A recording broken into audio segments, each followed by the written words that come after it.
Welcome to the BioPharma Business Intelligence Unit, where symbolic integrity meets strategic clarity. At BBIU, we go beyond the headlines to decode the structural forces behind global biopharma, AI, and economic realignment. If you value precision, verification, and symbolic depth, this channel is for you. Subscribe now to access our weekly briefings, dossiers, and intelligence reports, and consider joining our institutional tier to unlock early warning systems, custom metrics, and exclusive strategic insight. You're not just listening, you're entering the future of epistemic intelligence. www.BioPharma-BusinessIntelligenceUnit.com. Sacituzumab Tirumotecan and EGFR-Resistant NSCLC, a two-layer integrity analysis Part 1, the NEJM article, NEJM OE 25-12071.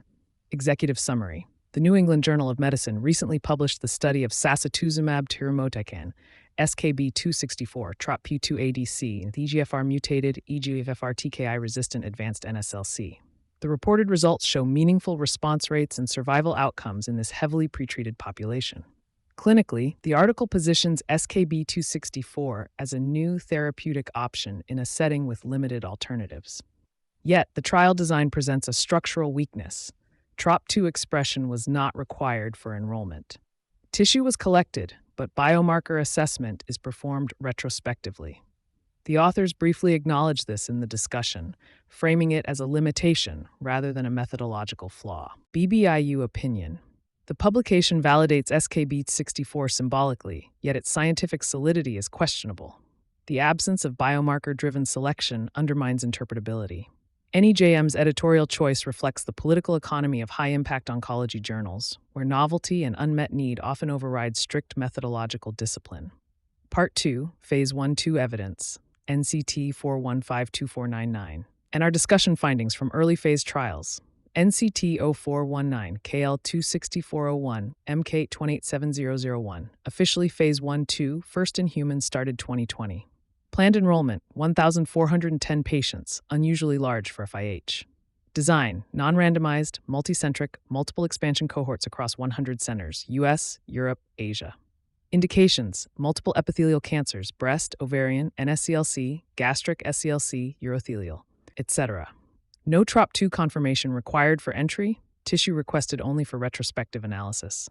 Results published in PubMed ASCO 2020-24. ORR 40% overall in NSCLC, higher 55% EGFR-mutated subgroup. Median PFS 6-11 months depending on cohort. Safety, hematologic toxicity, occasional interstitial lung disease.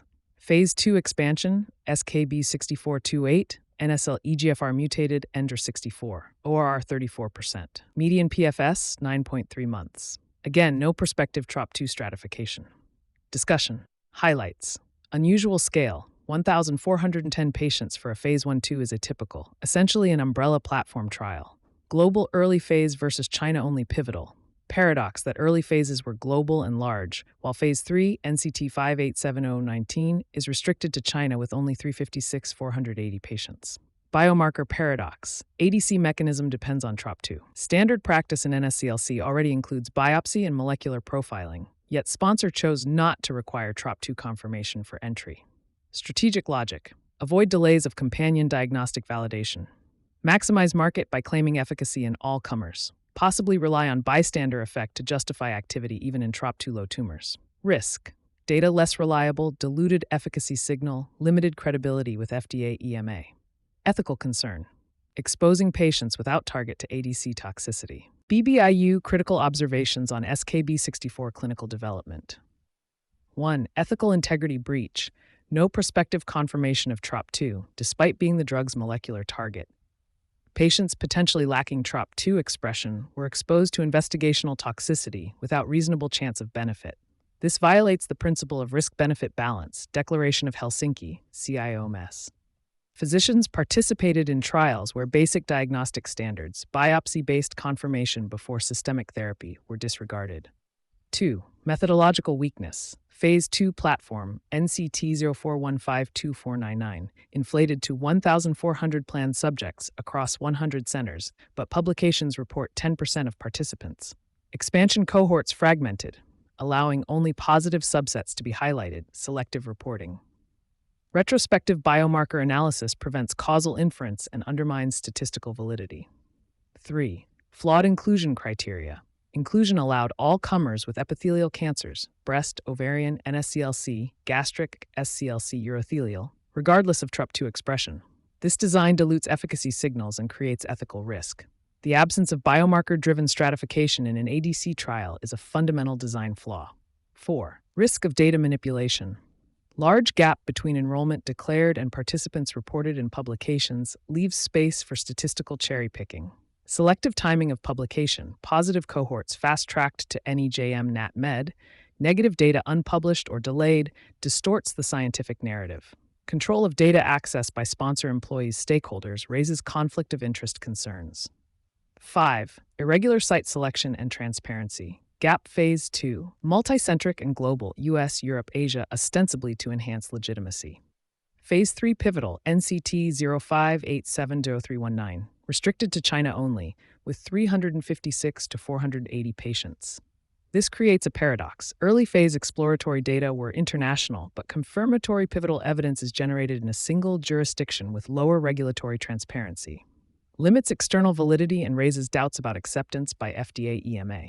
BBIU verdict. The SKB264 clinical program exhibits systemic weaknesses across ethics, methodology, inclusion design, data integrity, and site transparency. Ethical safeguards were compromised. Methodological rigor was sacrificed in favor of speed and market positioning.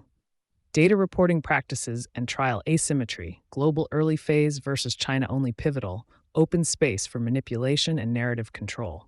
Integrity assessment, low. The program provides signals of activity but cannot be considered reliable or ethically robust evidence for global approval. You've reached the end of the open section of this BBIU content. The complete analysis, with full data, structural frameworks, and extended annexes, is available exclusively to our subscribers.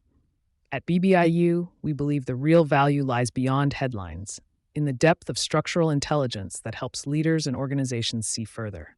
If you want access to the complete archive and future reports, join us at BBIU and take part in the next level of analysis.